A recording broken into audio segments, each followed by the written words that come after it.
Primero que todo, agradecer a Dios, como siempre, como cada día que nos permite levantarnos y realizar nuestros sueños. Agradecer a don Bienvenido Rodríguez y a su familia que nos da la oportunidad de llegar a todos ustedes cada lunes, en los lunes urológicos. Hoy, nuestro primer programa del año, también pueden vernos en Canal 110 de Claro y 90 de Altiz. Iniciamos con nuestro tip urológico de la semana. ¿Cuáles son las causas por las cuales se encoge el pene? El tamaño del pene puede disminuir por diferentes causas, entre ellas aumento de peso, el tabaquismo, que incluye el vapeo y el cigarrillo electrónico, la falta de uso, algunos medicamentos pueden acortar el pene, el cáncer de próstata cuando es operado y la enfermedad de Peyronie, entre otras causas. Ante la duda, visite a su urólogo o a su uróloga. Vamos a darle los buenos días a nuestro querido hermano y colega Wellington Ledesma. Entonces vamos inmediatamente a introducir a nuestra invitada de la semana.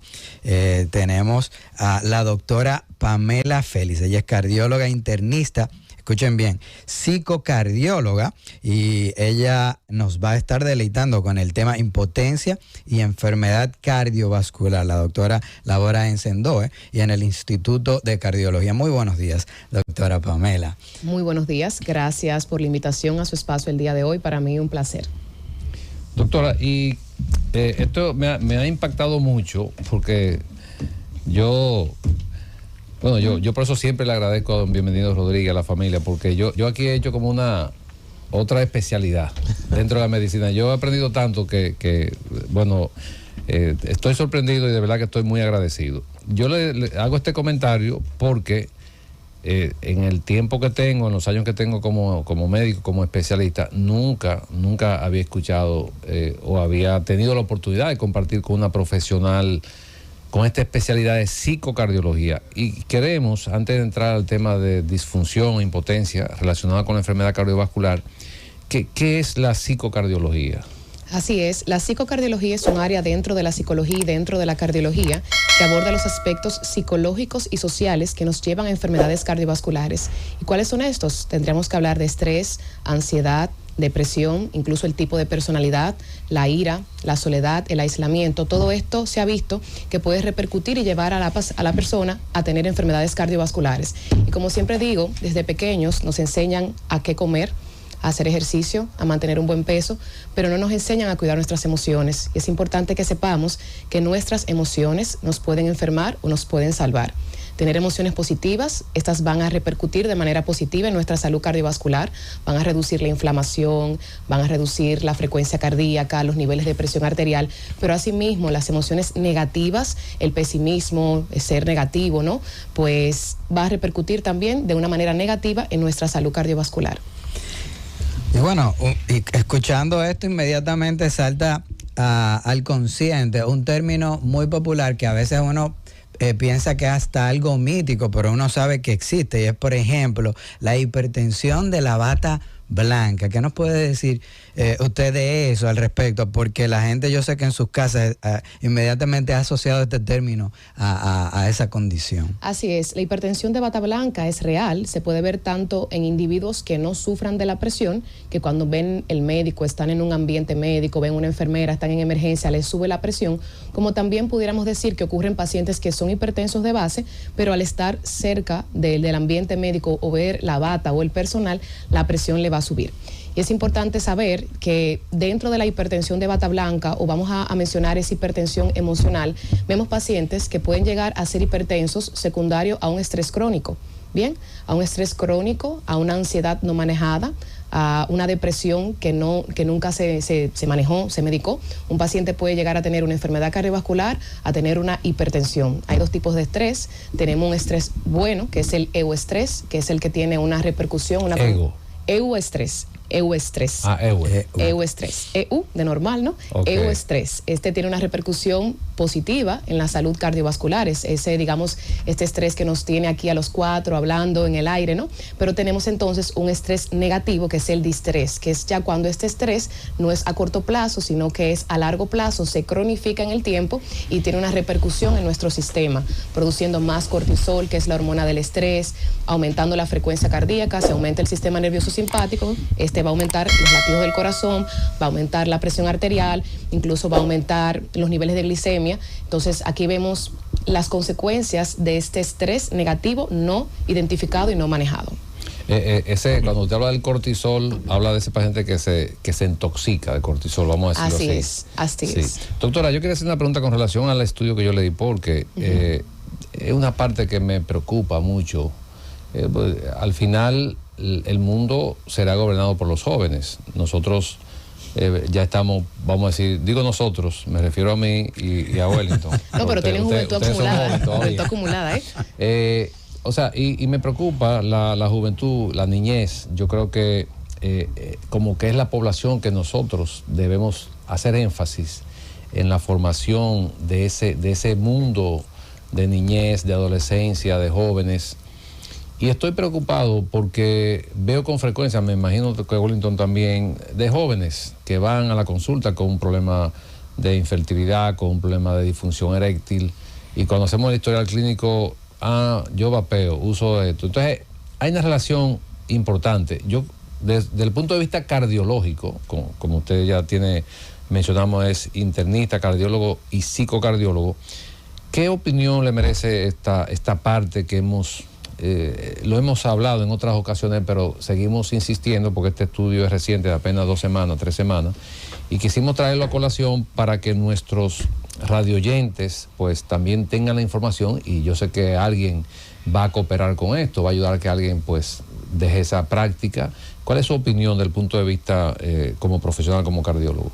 Así es, hoy en día cada vez más vemos jóvenes vapeando o jóvenes con el cigarrillo electrónico, y lo usan entendiendo que tiene un menor daño o una menor repercusión en su sistema, en su cuerpo, que el cigarrillo o el tabaco.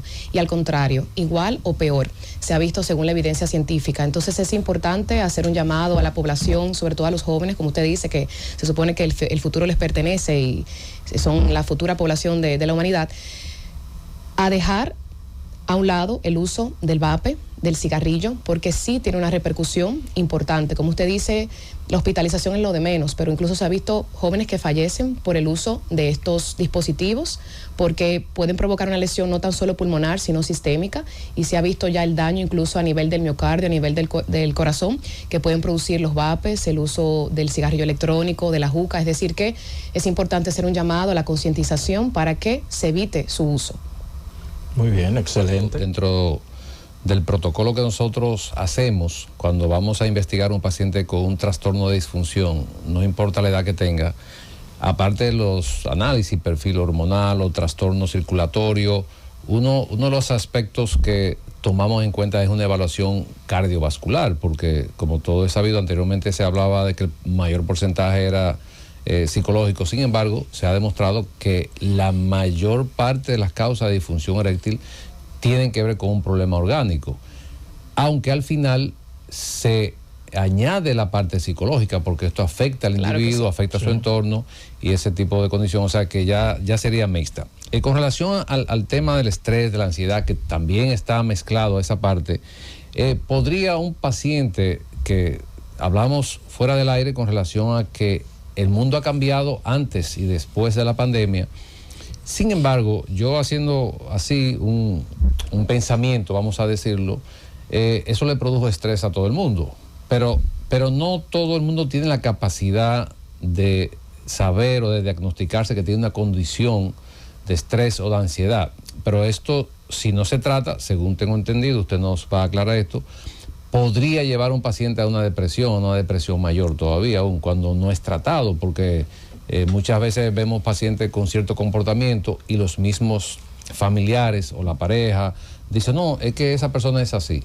Pero, sin embargo, es una condición que existe que no ha sido tratada. ¿Podría este paciente, ya sea un hombre, una mujer o quien sea, con una condición de estrés, de ansiedad, llegar a una depresión y complicarse cada vez más si no es visto por un profesional del área? Claro que sí.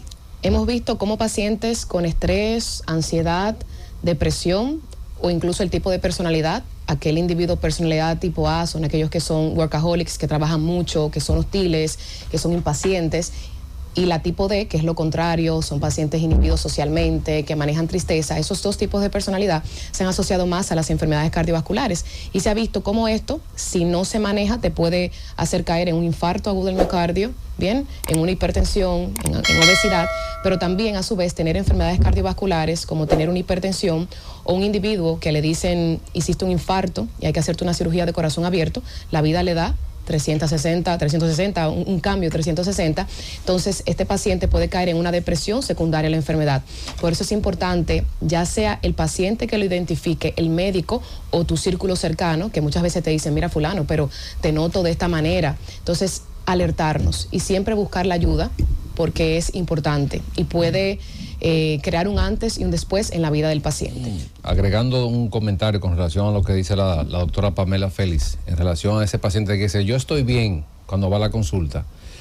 Existe lo que se llama el síndrome metabólico, que es una condición donde el paciente está bien, supuestamente, pero tiene el colesterol alto, los triglicéridos, el ácido úrico, la glicemia. Yo soy muy claro con los pacientes. Yo le digo, no, usted tiene yo digo, usted está enfermo. Está enfermo y tiene que buscar ayuda, aunque usted se sienta bien, porque yo creo que los médicos tenemos que ser un poquito más, vamos a decir, conversadores con los pacientes y tratar de concientizarlo. No podemos tratar al paciente para que el paciente se sienta cómodo. No, el paciente no va a sentirse cómodo en una consulta, el paciente va a buscar una opinión, por la razón que sea. Entonces, la mayoría, nosotros tenemos ahora mismo en nuestro país un índice de sobrepeso alarmante. Aquí hay un índice de hipertensión, de diabetes, de pacientes que no han sido diagnosticados. Así es. Que es alarmante, por eso se muere gente diario que no se sabe por qué se mueren. ¿Por qué? Porque muchas veces dicen, no, eso no es nada. Si usted tiene 3 o 4 parámetros de colesterol, triglicéridos, glicemia, ácido úrico elevado, usted está enfermo, tiene que buscar ayuda.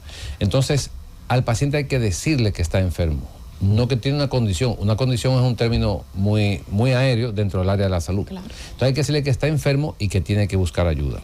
Otro comentario que quería hacer antes de irnos con el público es, si usted va a una consulta del médico, por Dios, no lleve los análisis en un teléfono.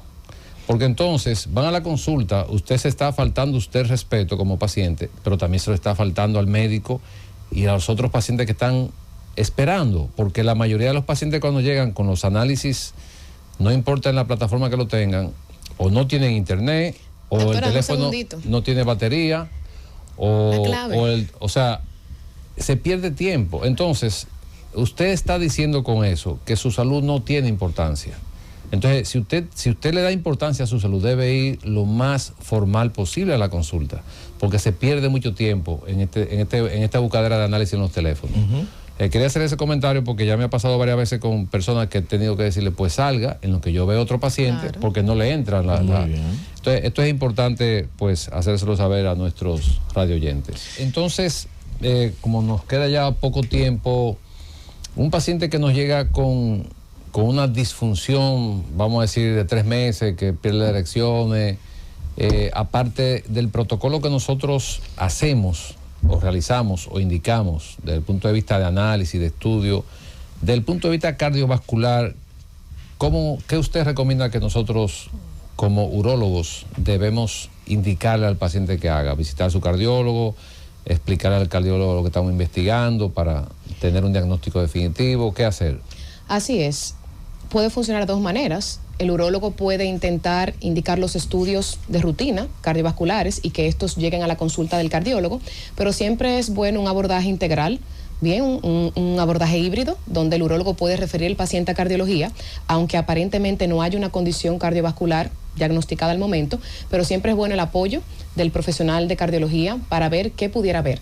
y ahí se valora entonces cómo están los niveles tensionales de este paciente.